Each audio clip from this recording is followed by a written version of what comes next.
नमस्कार दोस्तों, PGS news में आपका स्वागत है। पीजीएस न्यूज लाया है आपके लिए 10 अगस्त 2024 का पूरे दिन का पूरा अपडेट। तो बिना समय गवाए जान लेते हैं। दोस्तों, हरियाणा में सीईटी रिजल्ट को लेकर फेक नोटिस वायरल हो रहा है, जिस पर एचएसएससी चेयरमैन हिम्मत सिंह ने विराम लगाते हुए साफ कहा है कि अभी रिजल्ट घोषित नहीं किया गया है। बीती देर रात उन्होंने अपने सोशल मीडिया अकाउंट पर पोस्ट करते हुए कहा कि सीईटी रिजल्ट को लेकर जो खबरें सोशल प्लेटफॉर्म पर चलाई जा रही हैं वे पूरी तरह से गलत हैं। अभ्यर्थियों से अपील की जा रही है कि वे अफवाहों पर ध्यान न दें और अपडेट के लिए केवल एचएसएससी की आधिकारिक वेबसाइट चेक करें। दोस्तों, आगे समाचारों में भिवानी के हांसी गेट स्थित बैग हाउस में रविवार सुबह भीषण आग लगने से हड़कंप मचा। आग ने करीब 6 दुकानों को अपनी चपेट में ले लिया, जिससे लाखों रुपए का सामान जलकर राख हो गया। वहां पर तैनात चौकीदार ने दुकानों से आग की लपटें और धुआं उठता देखा। इसके बाद सूचना दुकानदारों और पुलिस व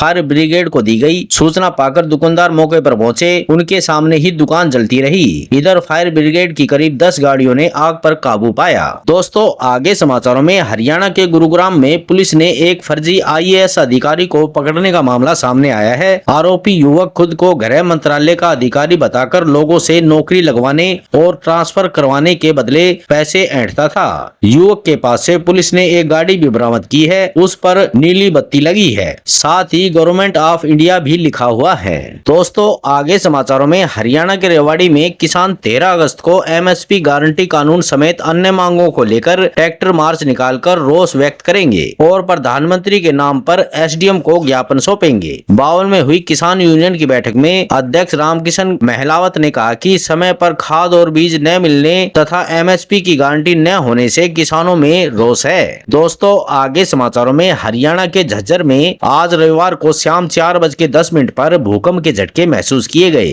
भूकंप की तीव्रता रिक्टर स्केल पर 3.1 मापी गई है। भूकंप का केंद्र झज्जर के गांव गिरावड़ के पास रहा।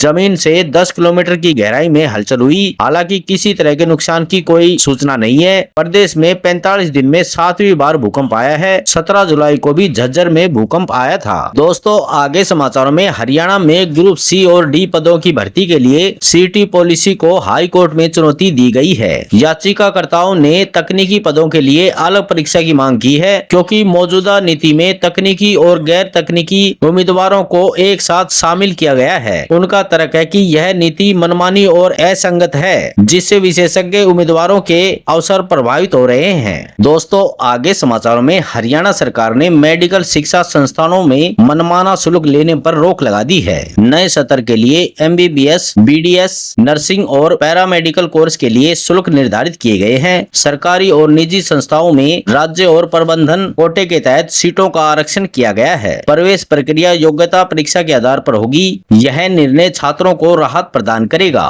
दोस्तों, आगे समाचारों में हरियाणा सरकार 16 शहरों में 15,000 से अधिक गरीब परिवारों को सस्ते प्लाट देगी। मुख्यमंत्री शहरी आवास योजना और प्रधानमंत्री आवास योजना के तहत आवेदन आमंत्रित किए गए हैं। घूमतू परिवारों को प्राथमिकता मिलेगी। 30 गज का प्लाट 1 लाख में मिलेगा। साथ ही मकान बनाने के लिए 2.5 लाख की सब्सिडी भी मिलेगी। शहरों में किराए पर सस्ते फ्लैट भी उपलब्ध कराए जाएंगे। दोस्तों, आगे समाचारों में हरियाणा लोक सेवा आयोग ने कृषि विकास अधिकारियों के 785 पदों के साथ सहायक जिला न्यायवादी और अभियंताओं के 443 अतिरिक्त पदों पर भर्ती निकाली है। वित्त विभाग ने ट्रेजरी ऑफिसर और असिस्टेंट ट्रेजरी ऑफिसर के 35 पदों के लिए भी संबोधित नियमों के अनुसार पुनः आवेदन आमंत्रित किए हैं। आवेदन की अंतिम तिथि अलग अलग दी गई है। दोस्तों, आगे समाचारों में हरियाणा समेत 9 राज्यों में 3,000 करोड़ ठगी के केस के बाद बाबा बने हिसार के राधेश्याम सुधार उर्फ परमगुरु ने लड्डू गोपाल को लेकर सवाल खड़े किए हैं। परमगुरु ने कैथल में लड्डू गोपाल के स्कूल में एडमिशन और फर्स्ट करार देने को बचकानी हरकत बताया है। परमगुरु ने भगवान श्री कृष्ण के बाल रूप लड्डू गोपाल घर में रखकर लाड प्यार करने को भी गलत करार दिया है। उसने कहा है कि भगवान को इतना छोटा बना दिया है। इससे पहले परमगुरु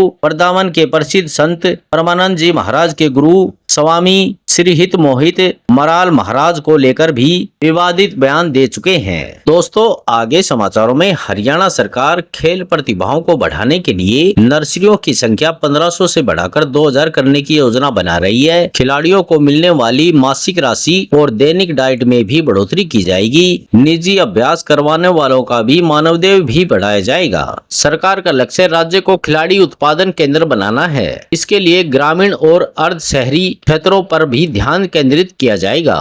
दोस्तों आज समाचारों में बस इतना ही। कल मिलते हैं और नई खबरों के साथ। तब तक के लिए नमस्कार।